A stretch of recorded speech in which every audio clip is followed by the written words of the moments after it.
فَأْتُوا حَرْثَكُمْ أَنَّا شِئْتُمْ، اللہ نے کہا نا جب عورت حیض سے پاک ہو جائے تو ان کے پاس جا سکتے ہو. تو پاس جانے کا کیا مطلب؟ پاس تو جب حیض آ رہا ہو تب بھی جا سکتا ہے. تو یہ کنایہ ہے، ان سے ہم بستری کر سکتے ہو. تو یہاں بھی مطلب ہے ان سے ہم بستری کے بغیر تم نے طلاق دے دی، تو اس لیے تو ان پر عدت واجب نہیں ہے. اب یہاں ہم بستری کا مطلب کیا ہے یہ سمجھیں. علماء نے لکھا ہے کہ جو فقہا مفسرین نے اس کی تفسیر کی ہے کہ ہم بستری چاہے حقیقتاً ہو چاہے حکماً ہو. حقیقتاً کا مطلب تو یہ کہ فزیکل ریلیشن ہوا. حکماً کا مطلب یہ ہے کہ عورت نے اپنے آپ کو شوہر کے حوالے کر دیا اور مرد عورت سے ہم بستری کر سکتا تھا، یہ موقع ملا مرد کو، یعنی خلوت صحیحہ جسے کہتے ہیں. ایسی تنہائی میں اکٹھے ہو گئے کہ میاں بیوی اگر فزیکل ریلیشن کرنا چاہتے تو کوئی ممانعت، کوئی رکاوٹ نہیں تھی.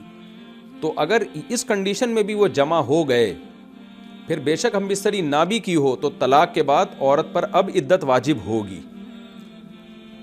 وجہ اس کی یہ ہے کہ یہ جو یعنی عدت کا ایک عدت جو ہے نا، عدت جو عورت پہ واجب ہوتی ہے اس میں دیگر مصلحتوں میں سے ایک حکمت اور مصلحت یہ ہے کہ بچہ جو ہے، بچہ اس کا نسب محفوظ ہو. تو شریعت کا حکم یہ ہے کہ آپ جب بھی کوئی بیان دیتے ہیں نا تو آپ کے حق میں تو وہ بیان مانا جاتا ہے بغیر گواہ کے اور بغیر دلیل کے معتبر، لیکن کسی تھرڈ پرسن کے حق میں وہ معتبر نہیں مانا جاتا. یعنی میں اگر کوئی ایسا بیان دے رہا ہوں جس کی زد پڑ رہی ہے کسی دوسرے شخص پہ، تو دوسرا شخص کیس کر سکتا ہے کہ بھئی آپ یہ بیان کیوں دے رہے ہیں، کیا دلیل ہے. تو اب مسئلہ یہ ہے کہ میاں بیوی نے کہہ دیا کہ ہمارے درمیان ہم بستری نہیں ہوئی ہے، تو ہم کہیں گے ٹھیک ہے نہیں ہوئی ہوگی، لیکن اس بچے کا کیا قصور ہے بھائی؟ ہمیں اس بچے کے بارے میں کیسا پتہ چلے گا کہ واقعی ہم بستری ہوئی ہے کہ نہیں ہوئی ہے؟ عین ممکن ہے ان کے درمیان ہم بستری ہوئی ہو اور حمل ٹھہر گیا ہو، عورت نے کہیں اور نکاح کر لیا فوراً. اب بچے کا اصل باپ کوئی اور تھا، لیکن کنفیوژن میں ہم کسی اور کو اس کا باپ قرار دے دیں گے. اس میں نقصان بچے کا ہے کہ اس کو حقیقی باپ سے محروم ہو جائے گا. تو اب میاں بیوی تو کمپرومائز کر سکتے ہیں کہ بھائی جس کا بھی بچہ ہو اس کے کھاتے میں ڈال دو، لیکن شریعت بچے کو جو ہے نا وہ ضائع ہونے سے بچاتی ہے. تو اس لیے فقہا کا اس پر اجماع ہے، تقریباً اجماع ہے. جتنے بھی جو مجتہدین ہیں نا ان کا کسی نے اختلاف کیا ہو تو اس اختلاف کا اعتبار نہیں ہے کہ بچے کے حق میں ان کا بیان معتبر نہیں ہے. یہ اگر کہتے ہیں نا کہ ہمارے درمیان جمع نہیں ہوا تو ہم کہیں گے بھائی جب بند کمرے میں جمع ہو گئے اور امکان تھا کہ جمع کر لیتے تو ہم تمہاری بات کو مانتے ہیں، لیکن بچے کے حق میں نہیں مانیں گے. ہم یہی سمجھیں گے ہوا ہے، یعنی احتیاطاً عورت کو 3 مینسز جو ہے عدت کا حکم دیا جائے گا. لہذا من قبل ان تمسوہن کا مطلب یہ ہے کہ حقیقتاً تم نے ان کو چھوا ہو یا حکماً چھوا. حکماً کا مطلب چھوا تو نہیں ہے لیکن احکام اس پہ چھونے کے ہی جاری ہوں گے، تو جس کو خلوت صحیحہ کہتے ہیں.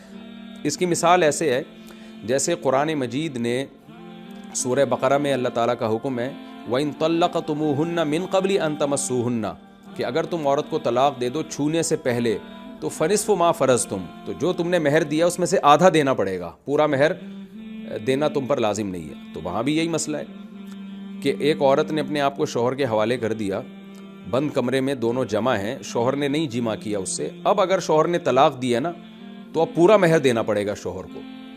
وہاں بھی یہ سوال پیدا ہوتا ہے کہ قرآن تو کہہ رہا ہے کہ جن عورتوں سے تم نے ہم بستری نہیں کی ان کو طلاق دو گے تو پورا نہیں آدھا ہے.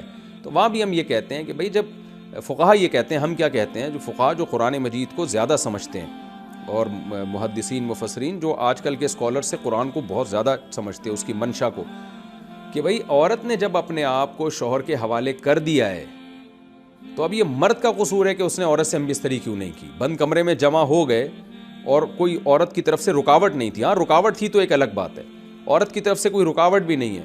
تو اب آپ اگر نے کچھ نہیں کیا تو یہ باپ کا قصور ہے، اس سے عورت کا حق ضائع نہیں ہوگا.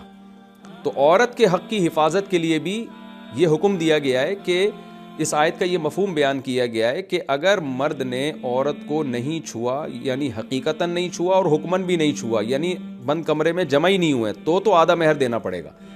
لیکن اگر وہ بند کمرے میں جمع ہو گئے اور عورت نے اپنے آپ کو شوہر کے حوالے کر دیا، اب اس نے کچھ نہیں کیا، اس کی بیماری تھی یا اس کے ساتھ کوئی مسئلہ تھا، تو پھر اس میں عورت کا کوئی قصور نہیں ہے، عورت کو پورا مہر دیا جائے گا. کیونکہ یہ تو پھر ظلم کا دروازہ کھل جائے گا. مرد ایک ہفتہ بیوی کے پاس بعض دفعہ نہیں جاتے، بعد میں طلاق دے دیتے ہیں، تو عورت کہتی ہے مجھے پورا مہر دو. وہ کہے گا میں نے تم سے ہم بستری نہیں کی ہے، تو وہ کہہ سکتی ہے بھائی ہم نے تو یعنی ایک نکاح کے طور پر منقوحہ ہونے کی حیثیت سے اپنے آپ کو آپ کے حوالے کیا تھا، اب یہ مرد کا ہیڈیک ہے کہ کیوں نہیں کی. تو تو اس لیے وہاں بھی عورت کے حق کو ضائع ہونے سے بچانے کے لیے علماء نے کہا ہے کہ خلوت صحیحہ بھی جمع ہی کے حکم میں. تو یہاں بچے کے نسب کو ضائع ہونے سے بچانے کے لیے حکم دیا گیا ہے کہ جب تنہائی میں دونوں اکٹھے ہو جائیں گے تو عورت پر عدت واجب ہوگی. یوں ہی سمجھا جائے گا گویا انہوں نے جمع کیا ہے تاکہ بچے کا حق ضائع نہ ہو. اور جہاں تنہائی میں دونوں اکٹھے ہوئے, عورت نے اپنے آپ کو شوہر کے حوالے کر دیا, تو وہاں اگر شوہر نے ہم بستری نہیں کی تو یہی سمجھا جائے گا گویا ہم بستری کی ہے, یعنی مہر کے حق میں یہ سمجھا جائے گا, تو عورت کو پورا مہر ملے گا. تو خوب سمجھ لیں کہ بہت سارے احکام میں خلوت صحیحہ وہ جمع ہی کے حکم میں ہوتی ہے, اس میں عورت پر عدت واجب ہوتی ہے. اسی طرح ایک اور مسئلہ یہ سمجھ لیں کہ عورت کی اگر رخصتی نہیں ہوئی ہے اور مرد اس کو طلاق دے دے, تو اگر طلاق یوں دیے تمہیں 3 طلاقیں تو اکٹھی تینوں واقع ہو جاتی ہیں, اور اگر یوں دیے تمہیں طلاق طلاق طلاق, تو پہلی طلاق ہوتے ہی نکاح ختم ہو گیا اور عدت بھی لازم نہیں ہے عورت پر, تو بالکل یہ ختم ہو گیا. اب جب دوسری دفعہ طلاق کا لفظ اس نے اناؤنس کیا تو یہ عورت اجنبی بن چکی ہے, لہذا وہ دوسری طلاق ضائع ہو جائے گی, واقع نہیں ہوگی, تیسری بھی ضائع ہو جائے گی. تو ایک طلاق کے ساتھ نکاح ختم ہوگا, لہذا میاں بیوی جب چاہیں دوبارہ نکاح کر سکتے ہیں کیونکہ 3 طلاقیں نہیں ہوئی ہیں. یہ مسئلہ ہے. لیکن اگر میاں بیوی نے تنہائی میں ٹائم گزار لیا, پھر اگر شوہر نے بیوی کو یوں طلاق دی, یعنی جمع نہیں کی ہوا دونوں کے درمیان, لیکن شوہر نے بیوی کو کہا تمہیں طلاق ہے طلاق ہے طلاق ہے, اس طرح 3 طلاقیں, تو تینوں واقع ہو جائیں گی حالانکہ جمع نہیں ہوا. تو وہاں بھی یہی وجہ ہے کہ اس بات کا امکان ہے کہ بھئی یہ ہو سکتا ہے حلالہ کی جو ہے نا وہ بچنے کے لیے, جو جائز حلالے کی بات کر رہا ہوں, ناجائز حلالے کی بات نہیں کر رہا میں, کہ یہ دونوں نے مکمکا کر لیا ہو کہ ہمارے درمیان کچھ بھی نہیں ہوا لہذا ایک طلاق واقع ہوئی ہے. تو وہاں چونکہ شریعت کا حق ہے, شریعت عورت کو اجازت نہیں دیتی شوہر کے پاس دوبارہ جانے کی اگر شوہر ہم بستری کر چکا ہے, تو وہاں ان کی بات کا اعتبار نہیں کیا جائے گا. یوں کہا جائے گا ٹھیک ہے بھائی ہو سکتا ہے آپ سچ بول رہے ہو, لیکن تینوں طلاقیں واقع ہوں گی کیونکہ میاں بیوی بند کمرے میں جمع ہوئے تھے. ابھی آپ کہہ رہے ہو کہ دونوں نے ہم بستری نہیں ہوئی, لیکن ہمیں اس بات کا علم نہیں ہے, ہم ظاہر کو دیکھیں گے. ظاہر یہی ہے کہ جب مرد اور عورت کو کوئی بیماری بھی نہ ہو اور کوئی رکاوٹ بھی نہ ہو اور وہ دونوں بند کمرے میں جمع ہوں, تو یہ بہت مشکل ہوتا ہے کہ دونوں جمع نہ کریں, دونوں مرد جو ہے وہ عورت سے اپنی ڈیزائر پوری نہ کرے, اپنی خواہش پوری نہ کرے. یہ بہت, اس کا وقوع بہت ہی شاذ و نادر ہے. تو ہم یہی سمجھیں گے کہ بھئی عورت کو مہر تو آدھا ملے گا, کیونکہ عورت خود اعتراف کر رہی ہے کہ بھئی میں نے اس کو قریب نہیں آنے دیا, تو اس لیے عورت کو مہر تو آدھا ملے گا, لیکن کیونکہ عورت کے خلاف اس کی زبان کا, اس کی بات کا اعتبار کیا جائے گا. لیکن 3 طلاق کے حق میں ان کی باتوں کا اعتبار نہیں کیا جائے گا, بلکہ تینوں طلاقیں واقع ہو جائیں گی. تو یہ میں یہ بتانا چاہ رہا ہوں, جو مسئلہ سمجھانا ہے کہ خلوت صحیحہ جو ہے نا, خلوت صحیحہ, صحیحہ کا مطلب فاسد خلوت نہ ہو. بعض دفعہ تنہائی تو ہوتی ہے لیکن ہم بستری سے بہت سی چیزیں رکاوٹ بنی ہوئی ہوتی ہیں, تو اس تنہائی کا اعتبار نہیں ہے. باقی اس کے تفصیلی احکام فقہ کی کتابوں میں. تو اور یہ جو آج کل کے نئے نئے اسکالرز آ رہے ہیں, ان کو کچھ بھی بیچاروں کو نہیں پتہ ہے, نہ خلوت صحیحہ کا پتہ ہے, نہ فاسدہ کا پتہ ہے, نہ کچھ شریعتی, لیکن بنے ہوئے ہیں اور ایسے لوگوں کو قرآن کی غلط تفسیریں بیان کر رہے ہیں کیونکہ انہوں نے باقاعدہ پراپر وے میں پڑھا نہیں ہوتا. تو اللہ ان کے شر سے ہمیں محفوظ رکھے. عدت کے حکام بھی چینج کر دیے اب تو بہت سے آج کل کے اسکالرز نے, جو حالانکہ قرآن میں وہ منصوص ہیں. تو خلوت صحیحہ بھی بہت سے احکام میں ہم بستری ہی کی طرح ہوتی ہے. تو یہاں بھی یہ مسئلہ ہے کہ اگر خلوت صحیحہ کے بعد مرد نے عورت کو طلاق دی ہے تو پھر عورت پر عدت واجب ہے. خلوت صحیحہ سے پہلے اگر طلاق دے دی ہے تو پھر عورت پر عدت واجب نہیں ہے. یہ دوسرا مسئلہ ہو گیا. اب ہم تیسرے مسئلے کی طرف چلتے ہیں. فما لکم علیہن من عدت, اللہ نے فرمایا تمہارے لیے ان عورتوں پر کوئی عدت نہیں ہے. اس سے پتہ چلتا ہے کہ عدت اللہ کا بھی حق ہے, شوہر کا بھی حق ہے.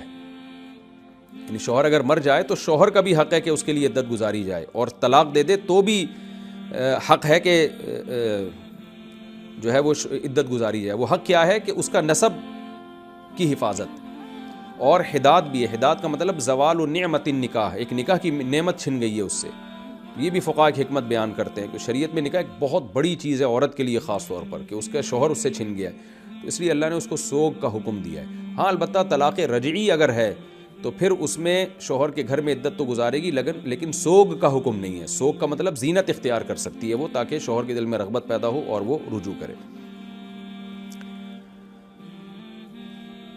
آگے اللہ تعالیٰ فرماتے ہیں فمتعوہن وسرحوہن سراحا جمیلا. فمتعوہن, ہاں یہ ضرور ہے کہ مہر واجب نہیں ہے, لیکن کچھ مال و متاع ان کو دینا ہے. وہ مال و متاع سورہ بقرہ میں اس کی ڈیٹیل گزر چکی ہے. وہ معلوم متع یہ ہے کہ اگر مہر مقرر کیا ہوا تھا تو آدھا مہر دینا ہے, اور اگر مہر سرے سے تھا ہی نہیں تو ایک جوڑا دینا ہے عرف کے مطابق, جس کی تفسیر میں سورہ بقرہ میں ڈیٹیل سے بتا چکا ہوں.